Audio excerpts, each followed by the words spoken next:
कांग्रेस कभी हिमाचल को स्थिर सरकार नहीं दे सकती है, न ही वो चाहते हैं। आप देखिए, आज जहां कांग्रेस की सरकारें बची हैं, गिन गिन करके 2 ही सरकारें बची हैं। एक है राजस्थान में और छत्तीसगढ़ में, और वहां से खबरें कभी विकास की आती है? नहीं आती है। वहां से खबरें आपस में झगड़े की ही खबरें रहती हैं। अगर यही चलता रहा तो राज्य का विकास हो सकता है क्या? हो सकता है क्या? नहीं, हाँ ऊपर मत करो, मुंह से बोलो, हो सकता है क्या? हाँ,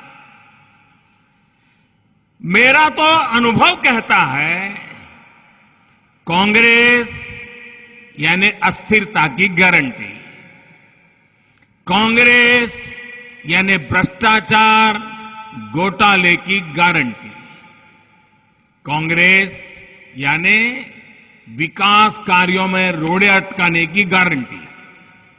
साथियों, भाजपा ने राजनीति में विकास को अपनी सर्वोच्च प्राथमिकता बनाया है। आज भाजपा की पहचान सुशासन से है, गरीब के कल्याण वाली नीतियों से है।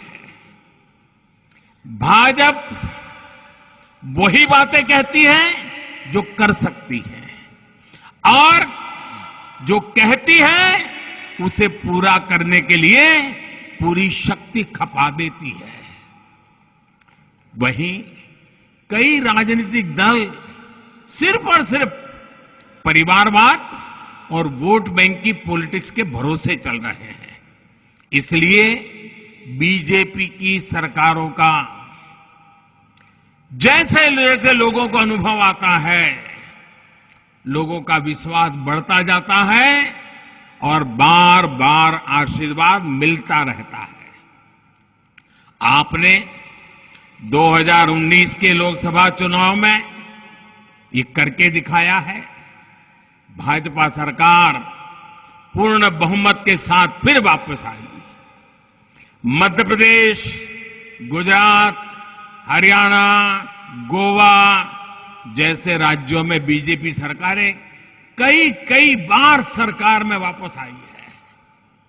अब तो इस बार उत्तराखंड के लोगों ने भी पुरानी परंपरा को बदलते हुए बीजेपी को ही दोबारा बिठाया। यूपी में भी 40 साल बाद ऐसा हुआ है जब कोई पार्टी फिर से जीत करके पूर्ण बहुमत के साथ लगातार दूसरी बार सरकार में वापस आई।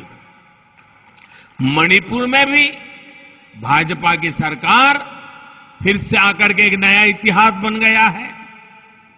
अब इस स्थिति की तुलना आप जरा कांग्रेस से करिए, आपको हैरानी हो जाएंगी। इस तरफ नजर करेंगे जरा सोच करके,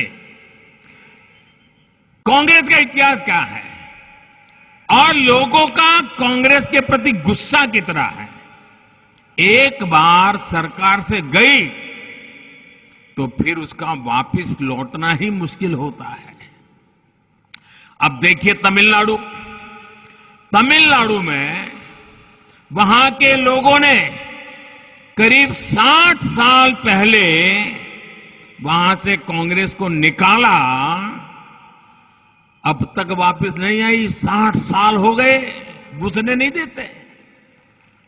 ये पश्चिम बंगाल देखिए, त्रिपुरा देखिए, वहां के लोगों ने 50 साल हो गए कांग्रेस को हटाया। 50 साल पहले 50 साल में पैर नहीं रखने दिया उनको।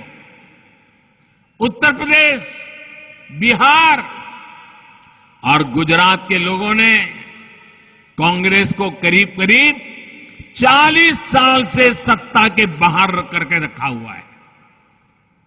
कितना गुस्सा होगा आप अंदाज कीजिए।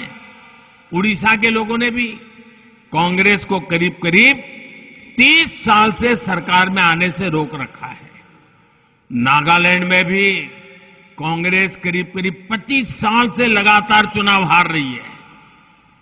आज दिल्ली, पश्चिम बंगाल, आंध्र प्रदेश, नागालैंड, सिक्किम, कई ऐसे राज्य हैं जहां कांग्रेस का एक भी विधायक नहीं है। भाइयों बहनों, कांग्रेस का आधार आज भी परिवारवाद ही है। ऐसी कांग्रेस पार्टी हिमाचल के लोगों की अपेक्षाओं को, आकांक्षाओं को कभी पूरा नहीं कर सकती। आपने 5 साल पहले कांग्रेस की विदाई कर दी थी, अब उसे लौटने नहीं देना है, घुसने मत दीजिए।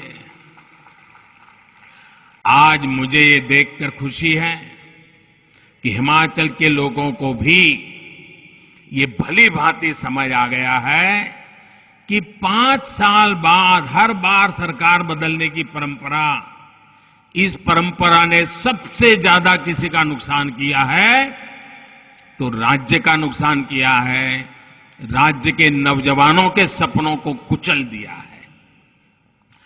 कांग्रेस जैसे ये दल जब सरकार में होते हैं तो सोचते हैं कि 5 साल बाद सरकार तो बननी नहीं है, 5 साल के बाद बदल होने ही वाला है, तो फिर काम करने की क्या जरूरत है, मौज करो। यही करते रहते हैं ना। और इसलिए उनका अपना पूरा ध्यान 5 साल में जितना इकट्ठा कर सके, जितना माल लुटाई कर सके, तिजोरी भर सके, काली कमाई कर सके, उसी में लगा रहता है। ये जो राजनीतिक परिपाटी थी, इसको पूरे देश में बदलने का बीड़ा भाजपा ने उठाया है, देश के लोगों के आशीर्वाद से उठाया है। हम